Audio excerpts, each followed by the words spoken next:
Ready? I don't think they're real. Yeah, it's fake news, dude.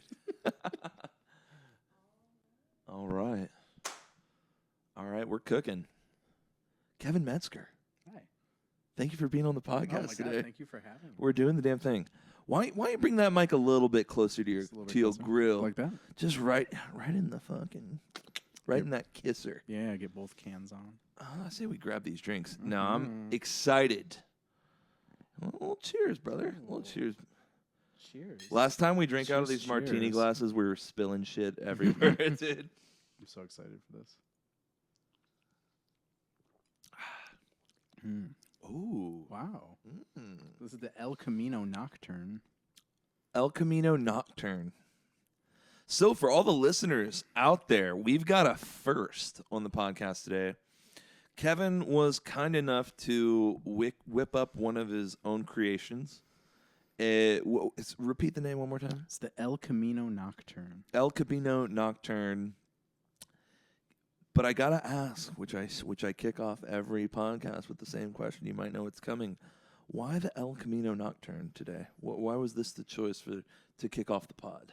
Well, I mentioned when I first got here that this has been a year of really taking a step back from drinking and substances, and it's been a much more sober back half of the year than front half of the year. And I was thinking about bringing a bunch of different stuff here. I was like, what could I do? We could do this, we could do that. And I've just amassed, I'm going to sound like an alcoholic, but I love alcohol. And but like, not my language, brother. Not even like getting drunk or getting like super plastered. I love the taste of alcohol. I like cocktails. I like mixing things together. Kind of like the luxury of it too, and like yeah. Absolutely. The richness. Yeah. Yeah. So I was looking through the kitchen cabinet. It's like a kitchen sink cookie. Yeah. In a way. It was like, ooh, I've got all these interesting things. What might work well with this? And kind of just put a bunch of shit together. It's delicious. Yeah. It's and delicious. It's kind of a play on an El Camino, which is one of my favorite drinks to like really drink. It's a big sipper. I don't think I've ever had an El Camino. It's like, it's supposed to be equal parts rye, Okay. mezcal, and Benedictine. Benedictine. I don't even know what that is. It is. It's made by monks using the same recipe since like the 1500s, and it's like chartreuse. So like this was made. We use chartreuse for this, but it's a little more complex and a lot more honey. So it's a lot sweeter than chartreuse. And it's like those three things, equal parts, some peychauds, shake it with ice, pour it over a rock or neat, a little orange garnish. And it's like... You sure you don't want to start drinking heavily Yeah. again?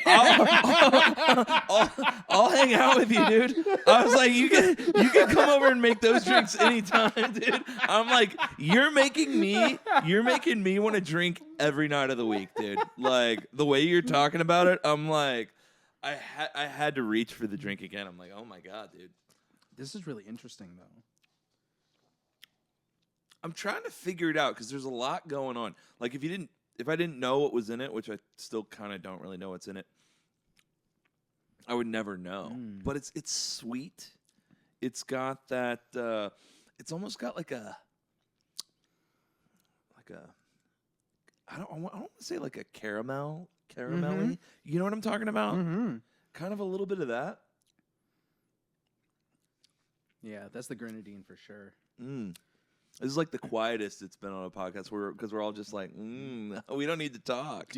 Are you enjoying it? It's really good. Awesome. Yeah, this is awesome. Yeah, what do we put in here? We put some of your rye, some of your tequila. Yeah, I get a lot of tequila in this. Okay. I wouldn't even guess tequila. I feel like I taste the rye more. Maybe that's the sweetness though, kind of shining through a little bit. And then grenadine.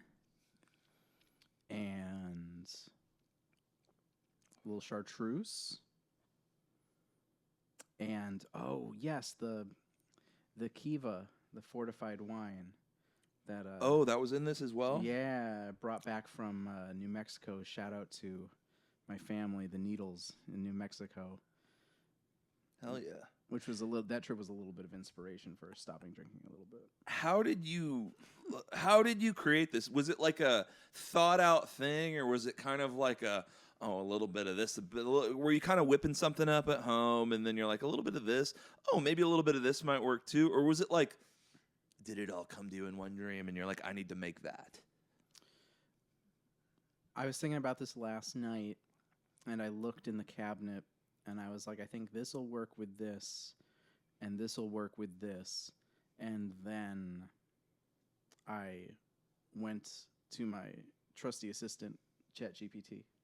Lovely. And I was like, I've created 2 cocktails. Cocktail 1 has this. Cocktail 2 has this.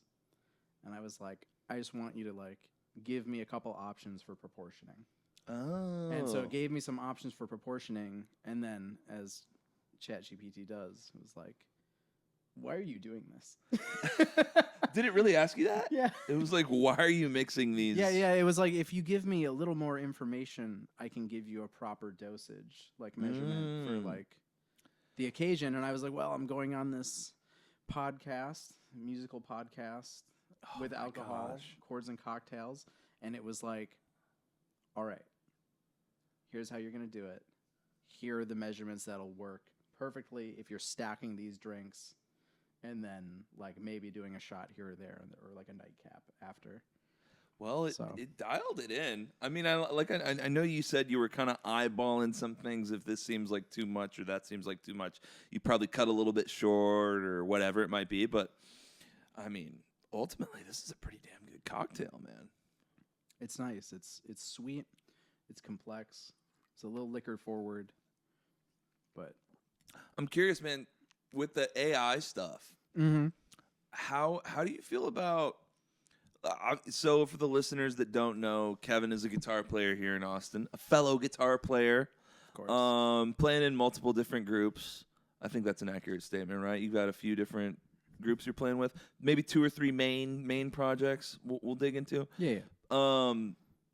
But how do you feel about AI in like creation and in music? Like, I'm curious.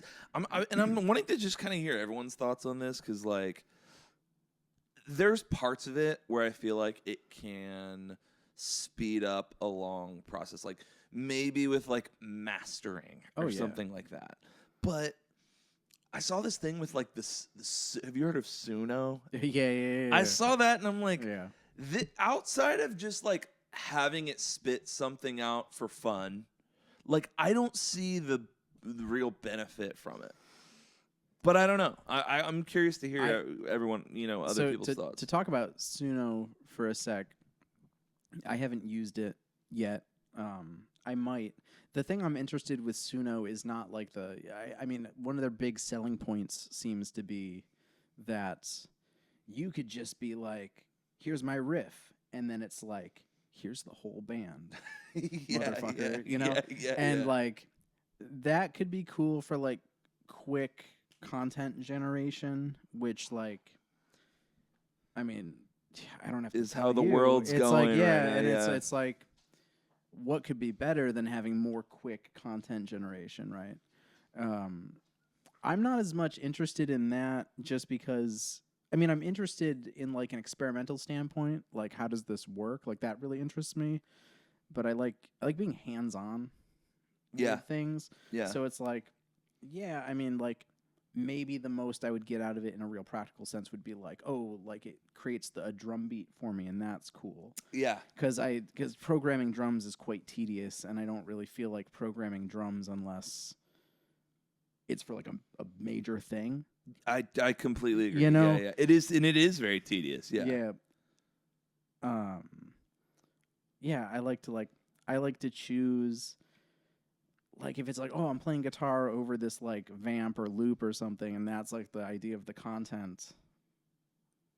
I want to have more control over the bass line. I want to have more control over the chords. Yeah. And the keys and stuff like that. So that stuff doesn't interest me as much, but there's a function on the app that I could see being very useful to my own workflow, and that's removing things from existing tracks. Oh, So yeah, like, yeah, yeah. So like if I'm playing like a transcription of like I'm playing like an Alan Holdsworth thing, I could have that take his guitar out. And so you're playing over that exact bass and drums. Exactly. Totally. Yeah, I've thought the same thing. I think that's the most practical usage I could get out of it, but I don't see it being something that like You lean towards to help with your creation, kind of. No, but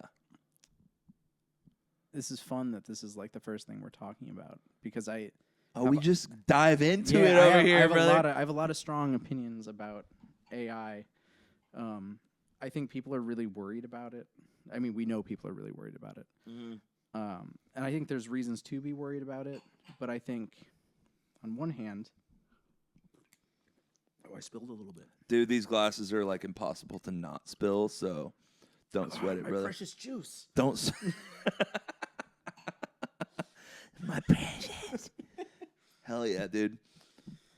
Okay, let me tell you what my problem with it, okay? And this is and I really when I think about this, I really don't want to sound elitist or anything like I don't want to sound like a purist or elite, like it has to be this way and everything has to be done this way, because I really don't feel that way. You know what I mean? Like I'm pretty open to shit in general. But this is my thing. Is with the AI, people are like, oh, it's so great. I can give it this idea or give it these lyrics and it'll sing it on my song, whatever it is. Or if it's going to mix my song for me or whatever you're doing with it.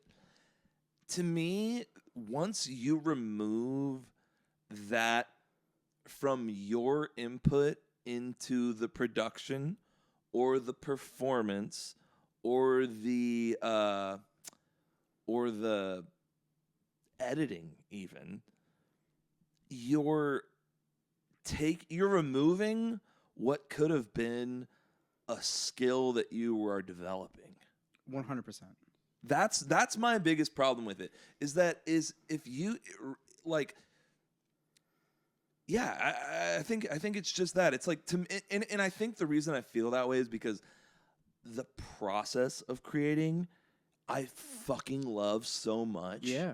I love playing a guitar part, 100 times until it's just right, and then moving on and doing the bass and getting that right, and then adding these parts and adding these drums and then editing and then even playing with a mix, and figuring out what might just sound cool, Yeah. And to me, that I love that so much that how could you ever just get more out of saying, oh, do this, it's done, and here's my thing. Yeah. You know what I mean? That's the only problem I have with it, really. Outside of that, like I said, with mastering, where I feel like with a good master of a song, it's you want your volume within these parameters. Yeah. And things need to be EQ'd a certain way so it's not blowing out your speaker. To me, a master of a mix is that's something where I've used the AI master thing in Logic. Ozone? No, it's built into Logic. It's built into Logic, and it's cool. I'm like, this is pretty cool. If I'm making a song, I just throw it in there. Oh, and quick right? master, and that way when I send it to someone, hey, listen to this, or throw it on my car, it's oh, it kind of it hits right, Yeah. So that on that level, I get it. But even if you asked a mastering engineer, they'd be like, "Nah, fuck that," you know what I mean? Yeah. And probably be like, but. So it's all subjective, and I realize that. But that's the part of it for me where I'm just like, what are we doing here? No, for sure. I mean, you lose a lot. you run the risk of losing a lot of the human element, and I'm totally with you with like this is a skill that you could, which like arguably mastering is a skill that you could Totally. but I think it's going to be down to individual choice on like what processes do we need to expedite for the sake of like the product or getting this out or just like helping. So like let me say first, I'm going to look into the camera too. For any musicians out there listening, if you perform and you play music, AI is never going to take your fucking job. Straight up. I think we are so safe if you're a performer. Yeah. I agree. There's never going to be a thing where people are like, watch, I'm like totally wrong in like 15, 20 years and you call me up. But like, no, but I think, really, I think that's, there's never going to be a moment where people are like, yeah, you know, I'm just like really fucking sick of watching people make art. Like, I think if you're a performer, I think we're safe, baby. I think we're like so safe. I mean, other industries might be fucked, but like, it's so funny because I remember this is someone said something to me. This must have been probably 8 or 9, maybe 10 years ago, and I was at like a electronic music thing, and there was a lot of DJs, and I was talking to this girl. I don't remember her name. I don't remember even where I was fully, but she said like she said. I was like, oh, like, who do you listen to? And she was just naming DJ after DJ. And I was like, oh, I play in a band. And she's like, oh, I'm not really, like, into, like, bands. But I love electronic music. And I was like, oh, that's interesting. And she said, yeah, I'm not really into the human element of music. Wow. She said that to me. And I was like, that is so bizarre to me. And look, I could realize that my opinion is biased, you know what I mean? Because I've played in rock bands and this and that. I also do love electronic music, but I would even say the electronic music I love has a heavy personal element or human element. For sure. You know what I mean? Yeah, I mean, like, I don't think a computer could have made Skrillex's music. No, or Skrillex had to make Skrillex's music. No, are you talking stuff like Skrillex or Square Pusher, or what's it? Burial, the UK guy, the drum and bass guy. Oh shit! I mean, there's so much. I might not know. There's so much stuff that's just like, I mean, she might say like, oh, I don't like the human element of it, of like these 4 sweaty dudes on stage, but like, you're listening to electronic music and it's like one person had their hand in all of this. Yeah. Like, I think the human element is there. So maybe there's like a misconception on her part that like, I think that's real. Yeah. Yeah. I mean, you know, it's like there's like one dude like crafting everything. She doesn't know what she's talking about. Yeah. No, but I think that's real too. It's she's spun out. She's like, I don't like people. That's so real. That's and I remember walking away from that conversation, remembering how I felt, like so confused. I was like, but like, someone made the music. Someone did this. Someone had their hand in this to make that thing that sounds electronic, you know, and it. But even then, I was just like, that was so beyond what I love about music in general, and how I define the human element of it when it comes to seeing a band. For sure, and you're a nice guy too, and you always come off to me as a very open-minded guy too, especially like musically and with people's opinions. So I'm sure you also wanted to take her at like face value for what she was saying, and you were like, well, she must have a point, right? Like, wait. Yeah. I was like, I was really trying to understand, but I think ultimately I couldn't accept that, and I think I probably would have. I think I of course I didn't like hang around or befriend You this came person back or an anything. hour later. You were like, "Hey, Yeah, you're wrong. No, I think I did. I think ultimately I was just like, yeah, I don't think this person knows what they're talking about because there's the human.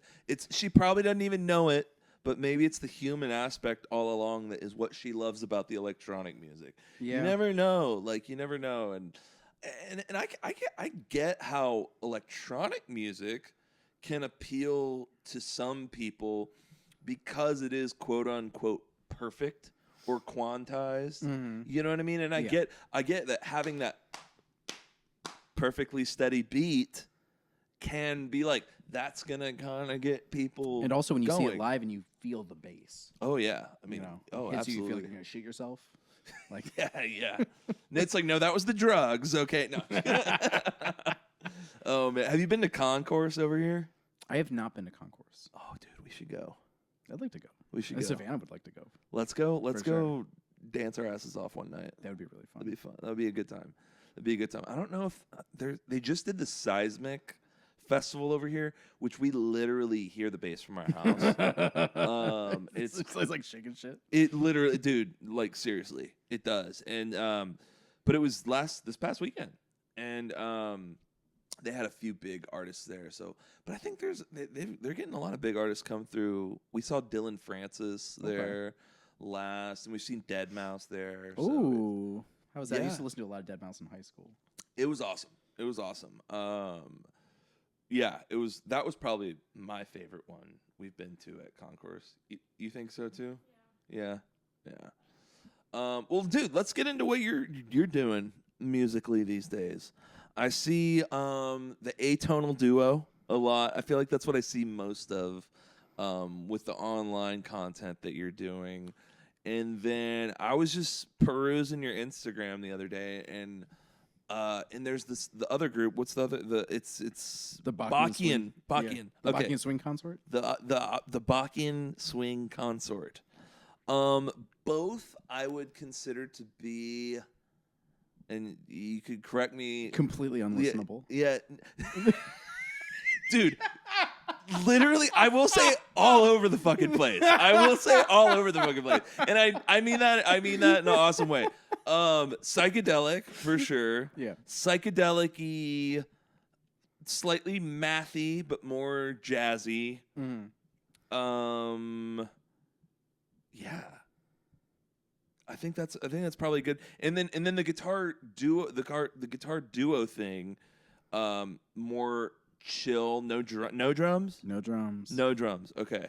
And just straight jazz guitar is kind of how it sounded to me.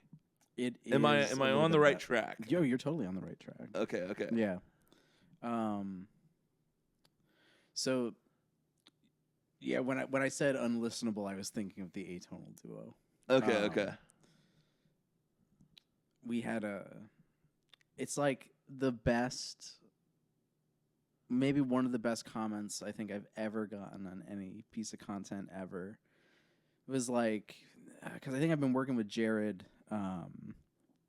Davis, who's the other guitarist in the Atonal Guitar Duo, who is like, I think he's like one of the best guitarists I know. Like I look up to him so much. I think he's incredible. We started working together, I think, January of 23 or December of 22, and so this was like maybe in like the first year of us like really starting to do stuff and like post stuff. It was before we even had like our own Instagram or anything. It was just like on our own channels, and we got a comment that was like, "Now I know it takes a lot of work to sound this bad." And I love that so much. That's fucking funny. That's fucking funny. Oh, dude, Instagram comments can be fucking relentless sometimes, dude. I've had some bad ones too. So we had another one that was like, the person clarified afterwards. They were like, "No, I mean this in like a positive way," but they were like, Yeah. they're like, "This sounds like when you walk into a Guitar Center at 3 p.m. on a Tuesday." Oh my god, dude. That's funny. So for anyone who doesn't know, it is kind of rooted in jazz. Jared wrote this book that's called Atonal Improvisation in Jazz, and what we do is we take... So when you're playing just normal, like, Western music, you know, talking like from medieval music all the way to Dua Lipa. Sure. Represent. Love Dua. I love Dua Lipa too. She's the best. Yes. She's I was going to say the best thing to come out of Albania. And then I was like, I don't know if that's actually true. The Albanian women's choir is actually really awesome. Are they really? All right. Yes. Shout out the Albania women's choir. Hell yeah. It'd be cool if she did a thing with them. She should. That would be sick. Dua, if you hear this, please collab with the Albanian women's choir. Nicole's gonna shake us up a couple more. Oh, you downed your nocturne. Dude, that was too delicious. I had to crush It's really that shit. good. So when you're working in Western music and like tonal music, you know, we work in scales and keys, and a scale is 7 notes that are separated by half steps and whole steps. So we take the intervals, the distance between notes, and instead of working in scales and keys, we take specific sets of specific intervals.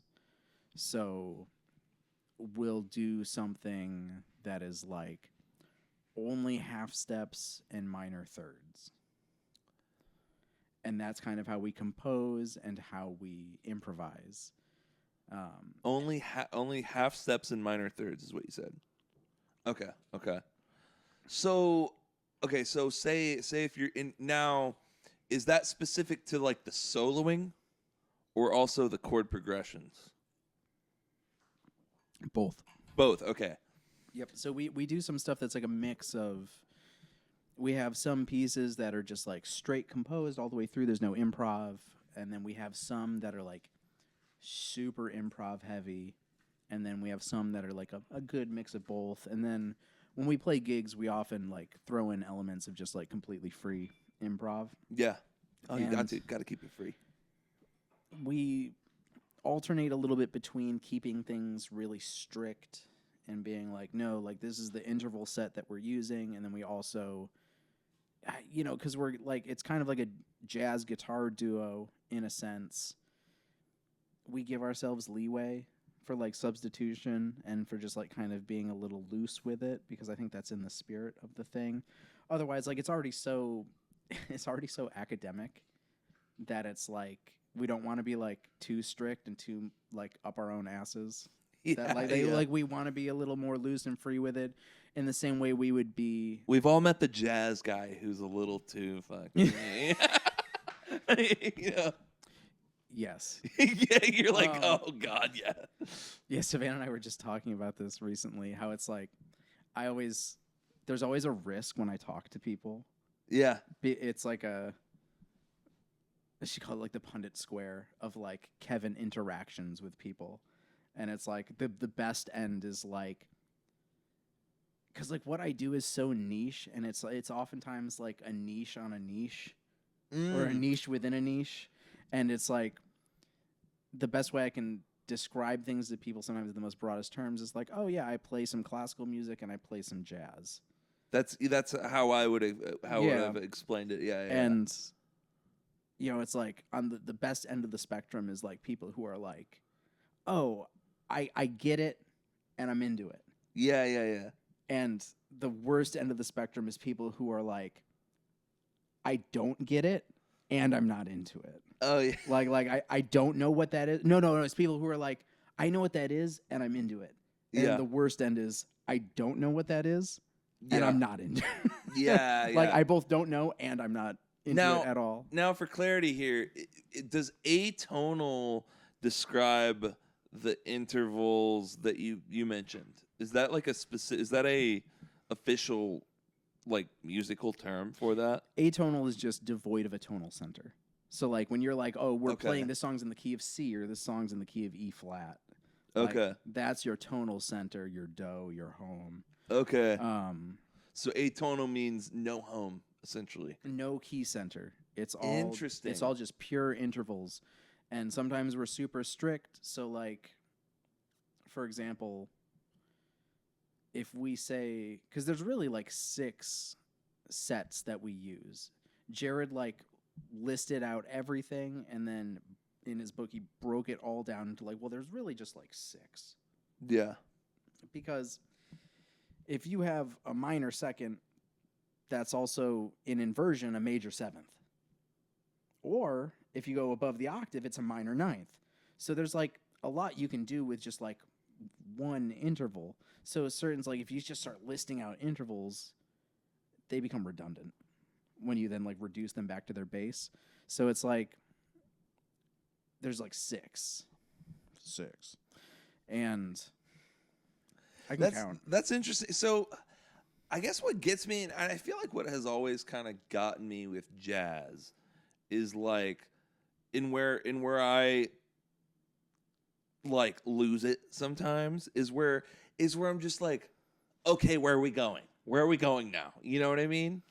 And so I guess when you're soloing and you're finding this scale over these atonal songs, what are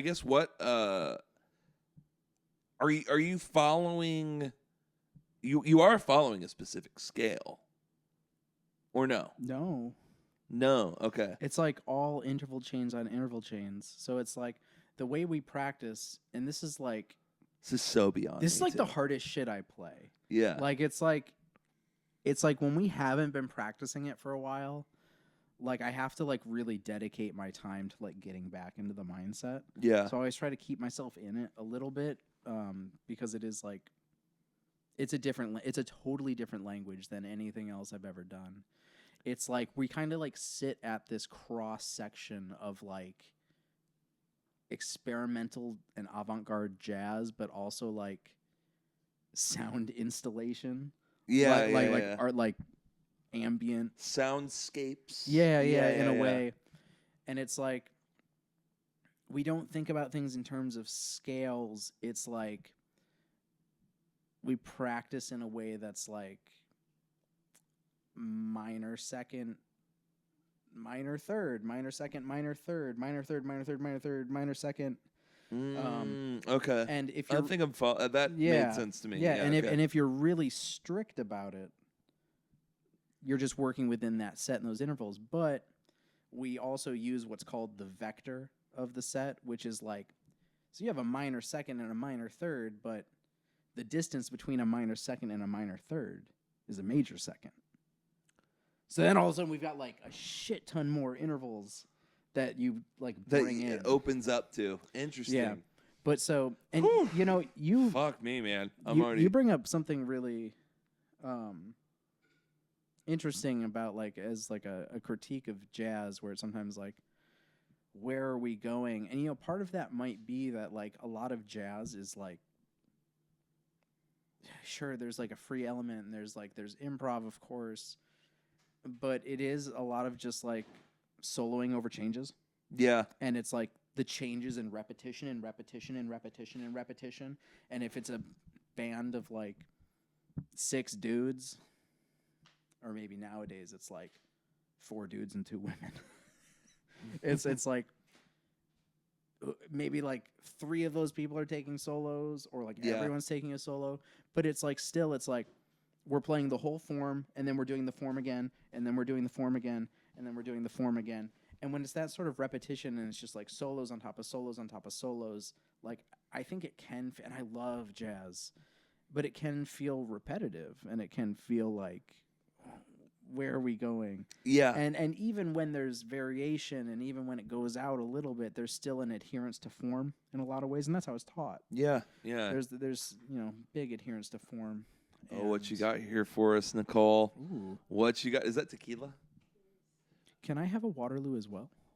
Yeah. Thank you. Oh, you could have this one. You want to take a shot? Should we do it? Sure. Should we? So we'll do these shots. No. And we're gonna pick back up on that conversation, but let's take this shot of tequila, yeah? Here, I'll pop this bad boy open. Here, I'm gonna take a little cheers. I'm gonna take a little sip, and then you could crush the rest of it if that works.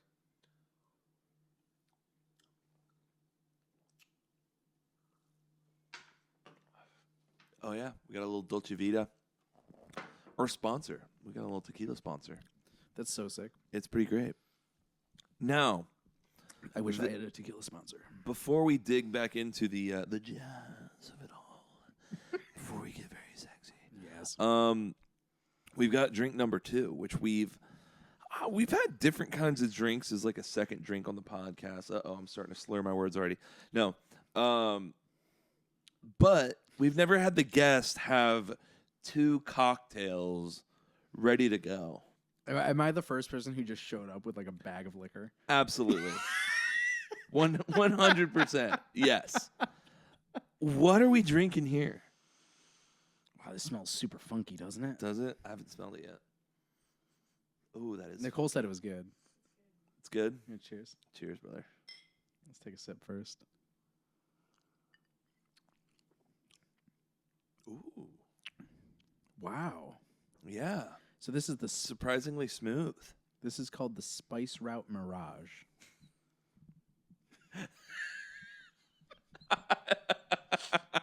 All right. Hell yeah, let's fucking go. Spiced Route Mirage. You were looking me right in the eyes when I said that, and you're like, I can't deal with this. Spiced Route Mirage. Okay. And how did you come up with that name, sir? It is like it's got a lot of like border flavors. It's like quasi Mexican. But it's a little exotic and it's a little otherworldly. Yeah. So it's like almost like Silk Road spice trade-ish, but Mirage. American. I was also thinking like Pan Americana something, but So, and when you say mirage, as in like a mirage is like you're saying. Okay. Yeah, like it's a little mystical. Dude, you know what is kind of funny is like I feel like the music you play, you get into the weeds and shit. Like you get into the shit, and it's kind of funny like with the cocktails that you wanted to bring here and cook up, and the way and your approach to music, and then how you describe the cocktails and how you describe the music. It's funny because I see parallels in it all. That makes sense. And you get into the shit. Versus some people are like, I'm not going to name who, but some people are like, are we drinking beers? And they're like, it's a G, A, and a C, baby, and we're fucking rocking. You know what I mean? And there's nothing wrong with that. There isn't. There isn't. No. And it's just it's the fucking beauty of life, man. It's literally, and that sounds hippie as fuck, but like, oh no, it's but yeah, it's the beauty of life. It is literally people's differences and personalities are what make the world colorful. Like they're what make music colorful. They're what make drinks colorful. They're what makes the whole entire art, not just art, but art in the world. It's crazy. Oh right? yeah, no, like, for that's sure. all that is. And that's why I like to harken back to like this conversation Savannah and I had, where she was like, you know, this is like the level of Kevin interactions with people and how they can be good or bad. Yeah. Like, it's kind of like I like so much stuff. Like, I love music, and I love everything from like Tuvan Mongolian throat singing to Sabrina Carpenter. Hell yeah. To like unlistenable contemporary classical music to like death metal to Bob Dylan to like Joni Mitchell and like and to metal and electronic music, and I just love music. And it's, you know, when you say to someone like, oh, like I technically speaking, like I play a lot of classical and jazz music, you run the risk of people being like, oh, I've met classical and jazz musicians. They're the most miserable cunts I've ever met in my entire life. You gonna gatekeep music from me, motherfucker? And it's like, I'm like, no, no, not at all, not at all. no. Like I love pretty much everything, and I kind of like, I don't know when I decided this, because I was like definitely more of a dick when I was younger. Oh yeah, yeah. You were a little purist with the music a little bit. No, I think I was just a little too fast on the guitar at too young of an age. Gotcha. For me, I was definitely, there was a point where I was like, electronic music isn't real music. I was like 21 and I was playing in a rock band, you know what I mean? And electronic was just starting to kind of, pop up. And I was like, nah, electronic music's not real music. No one's actually performing it. They're hit and play. And, and to a degree, they are just a lot of DJ and a lot of DJs are kind of doing the hit play. But there's also just such a wide variety where there are these incredible DJs that... Oh, my God, dude. The heads with the vinyl records where they've got it marked with tape. It's insane, where they know man. exactly where to drop the needle and they're mixing records. Incredible, man. And some of these guys that scratch and mix vinyl but not even just outside, just with scratching with vinyl, but there's so many ways that electronic music is a performance these days. Mm-hmm. And I was a fucking idiot. I was just a fucking dumbass when I was a 21-year-old little dumbass. Yeah, is what it was. And there's also a thing with like, this happens a lot with musicians. There's an ego thing that comes into play where like people feel like this is whatever you do, like this is my thing, and it boosts my ego and it becomes my identity. And then there's this like really warped, fucked up sense of like, oh, I see something that is in the same vein, the vein being music. Yeah. And it's like, but what you do is an affront to my ego because it's different.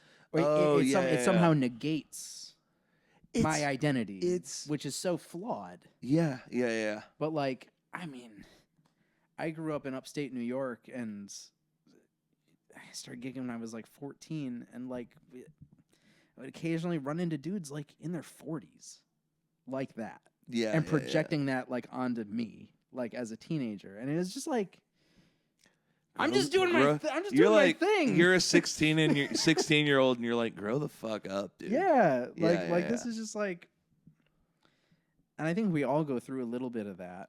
Like I had a thing too with electronic music for a little bit. And it was actually Deadmau5 like that like really opened up my eyes to what it could be when I was in high school. And now, I mean, even today I was at the gym and I was listening to Square Pusher. Have you ever listened to Square Pusher? I don't think so, no. There is this one, some amazing records. He's a English artist. Made a bunch of records from like the late 90s up to now. And there's this one record that I'll send it to you after this. You're gonna love it. It's called Hard Normal Daddy. Is it describing me? Yeah, it's like such a Rankin album, it's right? Describing me, bro. Hard Normal Daddy. I don't know. It's good shit, and it's electronic, and it's like it's semi-programmed, but he plays bass too, and it's like a little jazzy, but also like a little jazz fusion-y, but like very much electronic music. I think it's from like 98 or 99, something like that. Have you dove into making into any electronic music, or have you stuck pretty much with like live performance or live tracked? I have not dug into that element of things and that production side of things, but Savannah and I have been cooking up ideas to do like a collaborative record that kind of plays on some of our contemporary like cultural anxieties. That's like a kind of like a mix of where I come from and where she comes from as like the artist that she presents herself. For anyone listening, my girlfriend Savannah is a wonderful musician, and it's actually how we know each other. Yeah. Shout out Soul Dragon. Yeah. We fucking love you, Savannah. And we need which we need to get Savannah on the podcast. I was telling you earlier, Yes. we got to get you on here. So we're on record now saying Yes. it. Looking at the camera now. Looking at you. And I'll cameo. Yeah, We'll if she get on wasn't, here. she wasn't in Idaho. I mean, We'll cook up some jams. Yeah, we could all throw down. It'll be sick. We're thinking about doing a collaborative thing that is like more. Don't think about it. I was gonna say pop oriented, but like it's the type of thing where like for years I've been telling people that like I really want to make a country record. And people are like, you want to make a country record? And I'm like, Really? yeah, I love country music. But then I'm like, yeah, but also you have to understand that it's like Kevin makes a country record. Would it be like? Would it be like? you know what I'm saying? Acid jazz country. Like, would you go? Would you get crazy with the jazz with it, or would it be just twangy, bendy solos and honky tonk lyrics? I think it'd be a little column A, column B. Now we're talking. I just like. I like the idea of exploring different things, but there's an element of myself that I'm not going to be able to take out of. Oh yeah, whatever I do. Yeah, you can never remove that, even if you try. Yeah, and I feel super privileged that like that's what I get to do that, and that I have like my teaching studio and like my church gig that like I feel like I get out like doing what other people need me to do. Yeah. So then when it's like really time to do my own thing, like I can kind of like really put myself and put myself into it. Totally. We should talk about what this cocktail is.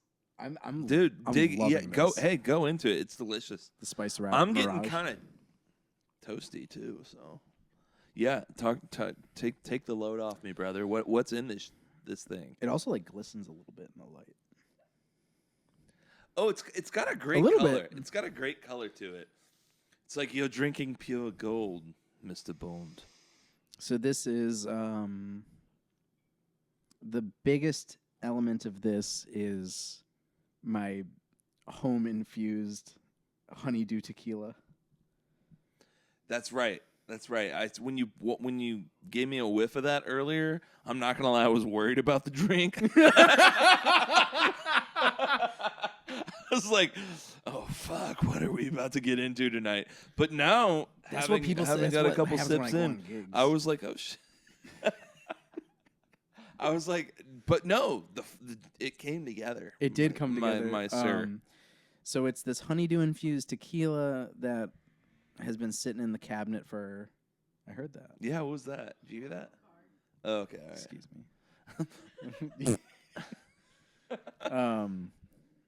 This tequila's been infusing for months. Which honeydew is, shout out to honeydew. It's my favorite fruit. And some people are like, fuck honeydew. But I feel like they've just never had the good parts of the honeydew, which like the best parts of the honeydew you really only get if you're the person cutting the honeydew. Which color fruit is the honeydew? The inside. What color is it? It is green to gold. Okay. Depending. Because I feel like I've had honeydew before, but I'm just trying to like. It's usually when you get like a fruit like. when you get a fruit salad and you've got like the chunks of cantaloupe, and then there's the green one. Yes, It's that's the it's honeydew. green one, yeah. Oh, well, I fucking love honeydew. Then yeah, it gets less flavorful the closer you get to the rind. Of course, which is the green, or it's like when it gets like greenish white, and sometimes you get a bad fruit salad, and it's like the honeydew is okay, but it's like. I don't know. I've met so many people who have a bad conception of honeydew because they're like... They only eat the shit end of it. Yeah. That sucks. Because the restaurant's like, here you go. That sucks, man. That's like you only... I don't know. Like you hate Mexican food, but you've only ever had Taco Bell. You know what I mean? You know? That's and I love Taco Bell. And I also love real Mexican But food. you can only do so much. Hey, shout out Matt's El Rancho. Remember when we did that? Oh my god! And I think that was the last time we hung out. that was a good time. We've seen y'all since then. Maybe not like a planned hang, but Yes. which that was way too fucking long ago now. But we needed to Shout do out to dinner. Matt's El Rancho. Shout out to the Cactus Prior frozen margarita. I've been about dinners lately, and you know what? I think As there's opposed to not eating dinner. no, like friends dinners, yeah. where it's like, let's get together and we'll have a couple people over, or we'll go out, whatever it is.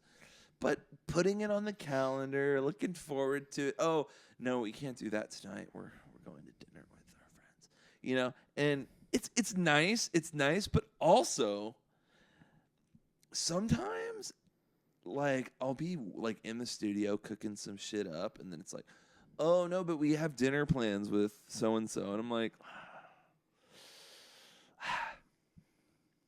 well, you know what I mean? Like, sometimes you're like, do we? But I'm not a plan canceller. You know what I mean? I stick with my. So I don't make plans. You don't make plans? You're not a planner? I'm just kidding. No, I was telling Nicole before we started that this upcoming Saturday will be the first day that I've had off in maybe 2 months. That's brutal. Dude. Yeah. Is it good? Do you like being busy though? To an extent. Yeah. Not this busy? Not to where your first day off is in 2 months? Not that busy? Or could you deal with it? I can deal with it. I've done much worse, and it's not like I was saying that. Like, it's not like I have. Sometimes it's, it's just like I have one lesson on that day, or I have like one rehearsal. But it's still there's some Something element of going work on. every day, and it makes planning things difficult. Yeah. I mean, Savannah and I love doing friends dinners, and we love doing different things. But it's like when we end up in these work modes where all of a sudden. Like something's happening every night. Not even that. It's like we're like not even done working until 9 p.m. Or something. Like she ends up with like a busy work week and she's not done working until like 9 p.m. Or I'm like out teaching and I don't get back until 8:30ish. It's like it becomes really and it gets hard. dark at 6 o'clock these days. It's that time of day. Yeah, so time of the year. Yeah, so it's like that's the part I hate. Like I'll drive home from work. I leave 5 o'clock. I work up in the Domain. I get back at 6. It's dark out, and then I'm like, I was planning on like maybe doing a workout, but now I'm like, it's a little harder to fucking motivate myself to go on a run when it's dark. Yeah, because I'm scared of the dark. No, I'm just kidding. Because I'm afraid. Because I'm scared. No. I just get so scared. I just get so scared. Nicole never lets me bring her pepper spray with me either. No. It's tough out there. That's why I work out in the morning. See, do you actually get your workouts in the morning? Yes. What time do you wake up? That's a loaded question. Nicole, where are we at on time, by the way? 53. Oh, it's okay. So it's time to start some jams, I think. Okay. Well, but what time? What time do I get up? That'll be my last question before we can start jamming. Savannah, you asked this question. Savannah's on a plane right now, and she just like got to chill and like rolled her eyes. Hell yeah, dude. I usually, I'm not gonna lie. I usually get up on average around 9 p.m. 9 a.m.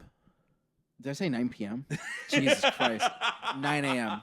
I'm usually getting up around 9 p.m. I go to bed around 1 a.m. Cheers to me on that one, dude. I sleep for about 20 hours and then I get up.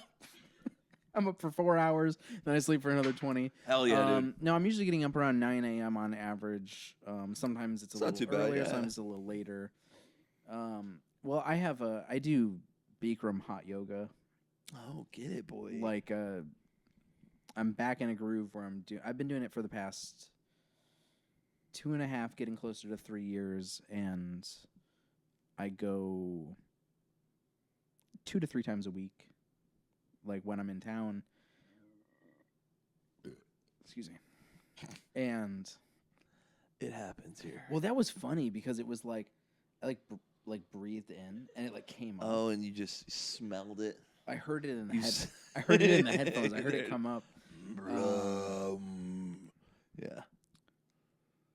So I go to this class in Mueller. Shout out to Yoga East Austin. Shout out to Deuce Bennett. Do you know Deuce?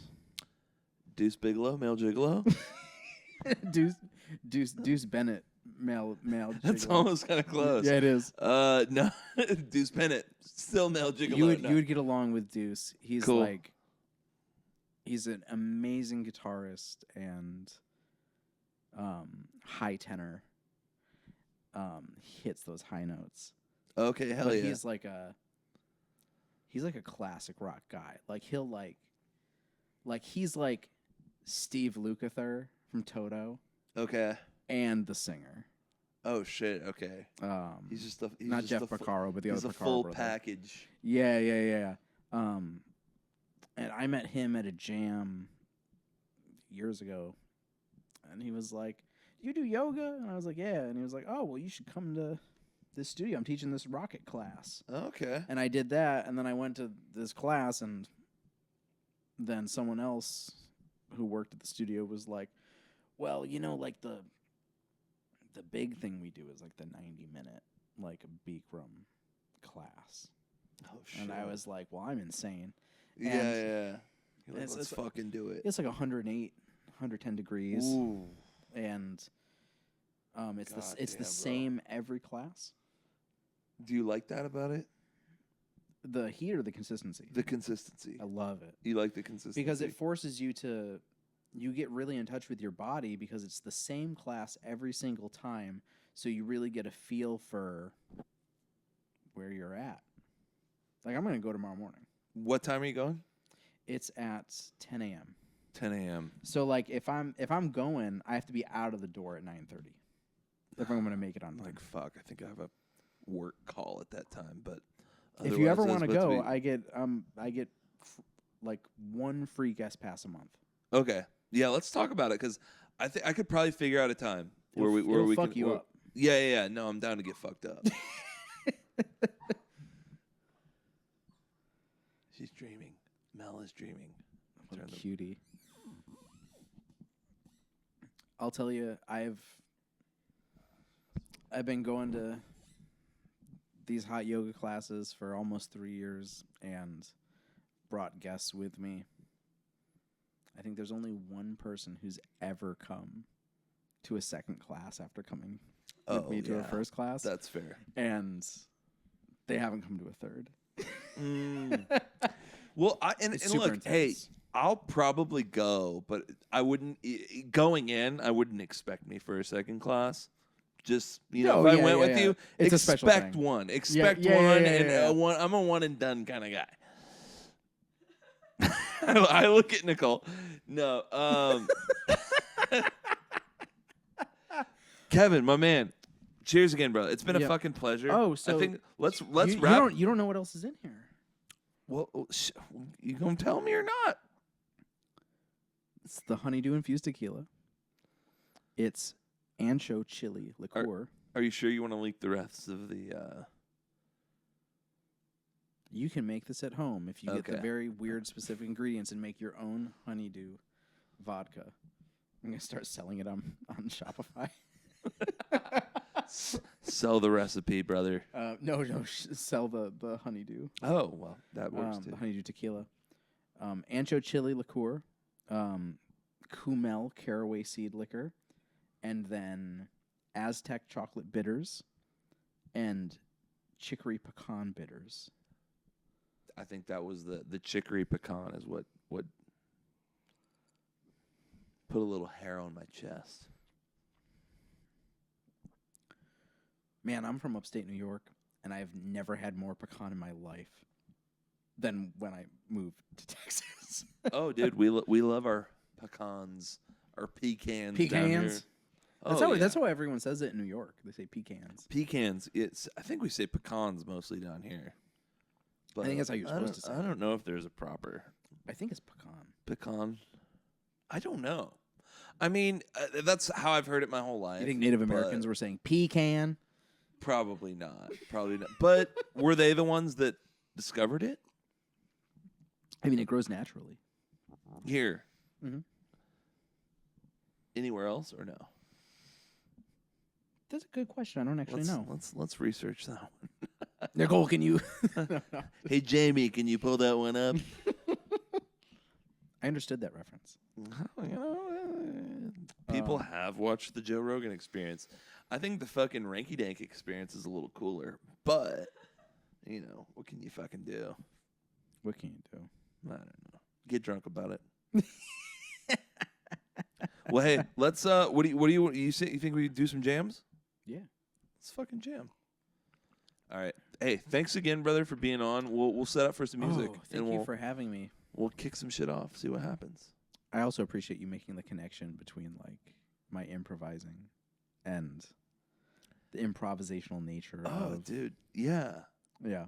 I improvise that too. So we're just some Which improvising little sexy boys. If I could say one last thing, absolutely tie it all. Don't let me wrap this up. You go, brother. Talks for 2 hours straight. In a blind blur. I'm on my ADHD meds. It's just like a blur for 3 hours.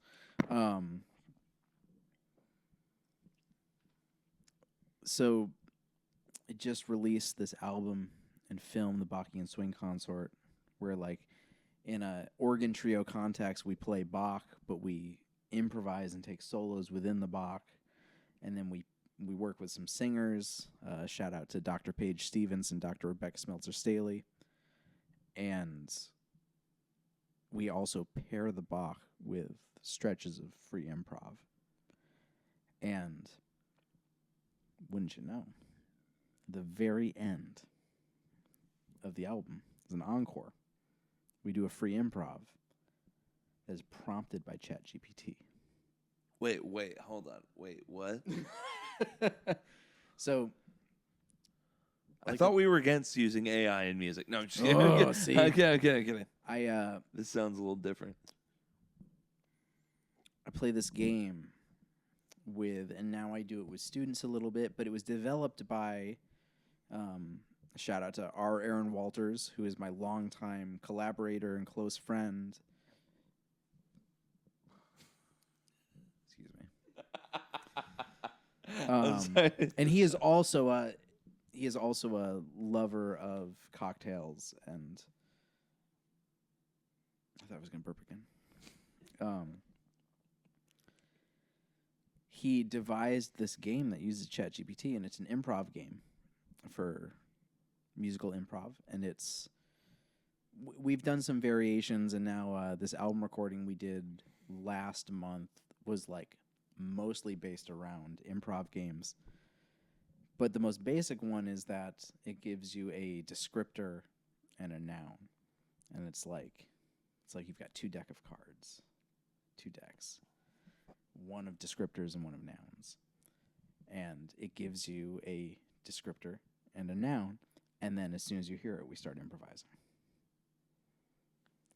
Because I've been digging in a lot to like concepts of like, how do we improvise? How do you teach improvisation? Because the idea of teaching improvisation is like counterintuitive to like improvising. Fair, yeah. You know? So like one way is to set up a framework, or set up like restrictions. Because you ask someone like, all right, go. And you're like, what? I could do anything. Yeah. What the fuck do I do? But all of a sudden you give yourself a prompt, and like, he's not the first person to come up with this. People have been doing this for a long time. But we can use ChatGPT to give us randomized prompts in the moment. So we did these concerts last year for this album. Shout out to the city of Austin for giving me money to do this.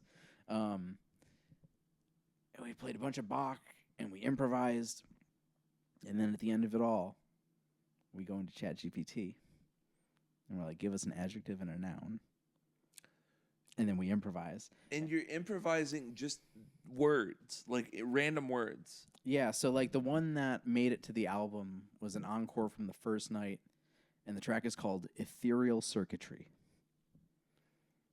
So ethereal was the adjective, circuitry was the noun, Yeah. and you just went off that. Yep.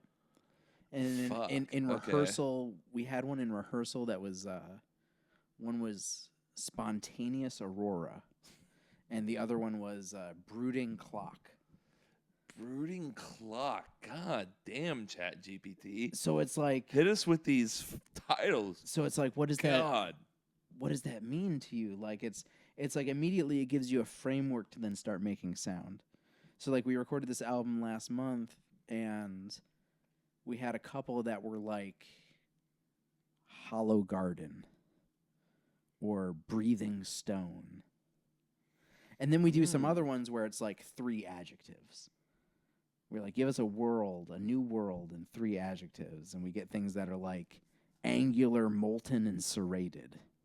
Oh And my that one God. ended up like super metal. Yeah. You know, you get, right? So That's it's like, crazy. So it's like it's free improv, but it's prompted free improv.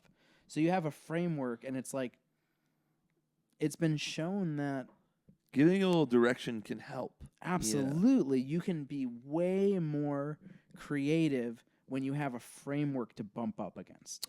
That's real. That is totally real. And Versus just, here, go. yeah, Yeah. and we're using AI to do that. See, We're using and there I get, only caveat, the only thing I'd say is, what if there was a better way to, what if rather than using ChatGPT, Mm-hmm. everyone in the band writes down like 5 or 10 adjectives and 5 or 10 nouns, throws them into a hat, and you draw one from each. So we're on the same page because Okay. we've had an idea of doing an album in the future, whether it's the Bachian Swing Consort or whether it's Aaron and I doing something with other people, where we do ChatGPT versus the audience. Oh, shit. Okay. So it's like we give everyone a slip at the beginning that's like adjective, noun, or like descriptor, subject, and they fill it in. And then we pick that's them out at cool. random. And then it's That's like, cool. So the thing is, You pick out raging boner. No. yeah, that's what. You're like, okay, here we go. No. Maybe you could screen them so you don't get anything like that if it's too much of a. But also, raging boner would be incredible. But this one says racist American. That's weird. Yeah.